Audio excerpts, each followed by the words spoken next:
All right, let's dive into the physiology of the menstrual cycle.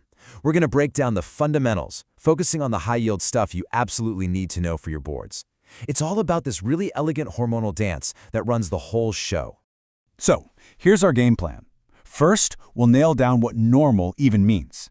Then, we'll get into the control center, the HPO axis. After that, it's a straight shot through the cycle, the follicular phase, that crazy mid-cycle switch, and we'll finish up with the luteal phase and menstruation. Okay, section 1, defining normal. Look, before we get into the how, we have to agree on the what. So what are the clinical baselines? What are the rules of the game? When we're talking about a normal cycle in the clinic, we're really looking at 4 key things. First up, frequency. How often does it happen? Well, a normal cycle length is anywhere from 24 to 38 days. Next, duration. The bleeding itself shouldn't last more than 8 days. Then there's regularity. This just means your cycle length is pretty consistent, not varying by more than, say, 7 to 9 days. And finally, volume. Now this one's a bit tricky, but for research purposes, we put a number on it, 80 milliliters or less. All right, let's talk about who's running the show. The entire cycle is orchestrated by this incredible command center, a top-down system we call the hypothalamic pituitary ovarian axis, or HPO axis for short.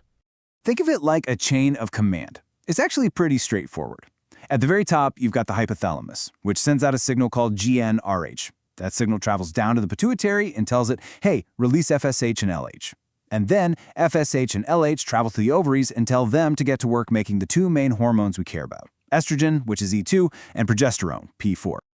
But here's where it gets really cool. It's not just that the hypothalamus sends out GnRH, it's how it sends it. It's all about the rhythm, the pulse. So in the first half of the cycle, the follicular phase, the hypothalamus is firing off these GnRH pulses really fast, like every 90 minutes. This fast rhythm specifically tells the pituitary to make more LH. But then, in the second half, the luteal phase, it slows way down to maybe 1 pulse every 4 hours. And this slow rhythm, it favors FSH. So the frequency is literally the code that dictates the response. Okay, time to start the clock on the cycle itself. We're at day 1, kicking off the follicular phase. This whole first half is all about growth, building up the uterine lining and growing a follicle. And the main player here? It's estrogen. This diagram really tells the whole story of this phase. If you look at the hormone levels, you can see that as the follicle in the ovary starts to develop, it's pumping out more and more estrogen. That's that rising line you see. And what's the effect? Well, look down at the uterus. All that estrogen is causing the uterine lining, the endometrium, to get thicker and thicker. It's proliferating.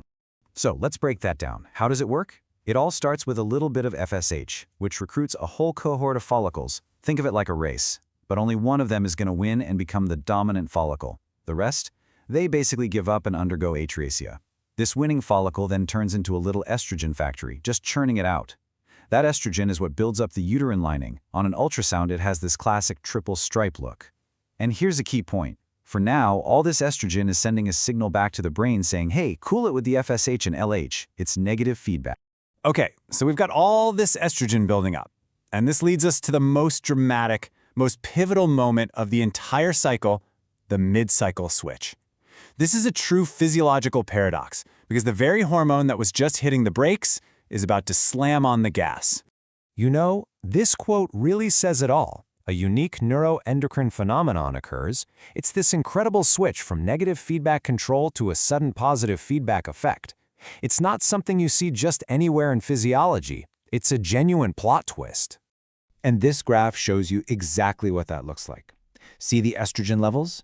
They climb, climb, until they hit this critical peak and stay there for a bit. Once that happens, boom, the switch in the brain gets flipped. And the result is what you see right next to it. A massive, absolutely colossal surge in LH.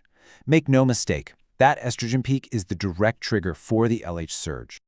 So, what's the whole point of this giant LH surge? Simple, it triggers ovulation. And here's a number you've got to remember, super high yield. The egg is released from the follicle about 36 hours after that LH surge kicks off.